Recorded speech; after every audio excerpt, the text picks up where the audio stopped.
রাধে রাধে। তো দেখো আমি আর আমার মা বেরিয়ে পড়ছি একটা অনুষ্ঠান বাড়ি যাবো জাগুলিতে। ওখানে গীতা জয়ন্তী উপলক্ষে একটা বাড়িতে অনুষ্ঠান আছে, তো খুব মজা হয়। ওখানে ইস্কনে অনেক প্রভুরা আসে, তো খুব আনন্দ হয়। আর আমার যেতে যেতে দেখি যে পুজো সম্পন্ন হয়ে গেছে। ওখানে প্রভু যে ছিলেন তিনি হরিকথা বলছিলেন, তো খুব ভালো লাগে ওনার হরিকথা শুনতে, খুব সুন্দর করে বলেন উনি। তো যাওয়ার সঙ্গে সঙ্গে দেখি আমাদের দুধ মানে টিফিনে দিচ্ছিল দুধ, তারপরে কলা আর কমলা লেবু। আর যজ্ঞটা দেখতে পারিনি, যজ্ঞটা খুব সুন্দর হয়। যজ্ঞটা আমরা এমন লেটে গেছি যজ্ঞটা দেখাতে পারিনি। যাই হোক, ওখানে আরতি হচ্ছে, সবাই একটুখানি নৃত্য করছিল। আর প্রসাদে ছিল হচ্ছে গুড়ের জল, সাবুর পোলাও, সাবুর পায়েস, একটা সুন্দর তরকারি ছিল, মানে একাদশী যেহেতু একাদশীও তো তরকারি করেছে। তারপরে ফলের চাটনি ছিল, ছানা ছিল, একটা গোটা করে আপেল ছিল, আর হচ্ছে পেঁপে ছিল।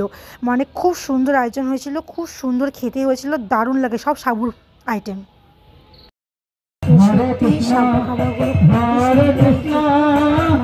একাদশী উপলক্ষে তো মানে খুবই সুন্দর, দারুণ লাগে।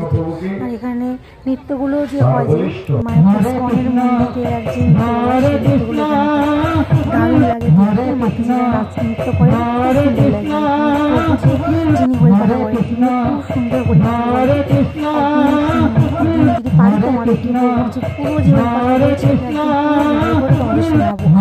তো এখানে যদি যাই মানে খুবই মজা, খুব মজা। মাঝে মাঝে কোনো সময় আমরা যেতেও পারি না, কোনো সময় কোনো প্রবলেম থাকে। তো আজকে কোনো প্রবলেম ছিল না, খুব আনন্দ হয়, মজা হয়। এখানে মাতাজি প্রভুজি সবাই ভালো ব্যবহার, যেমন কথাও খুব ভালো, খুব সুন্দর হয়।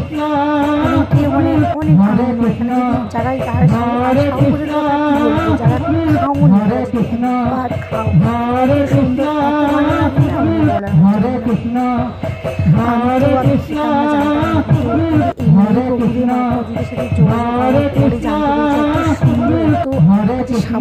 এত কিছু করা যায়,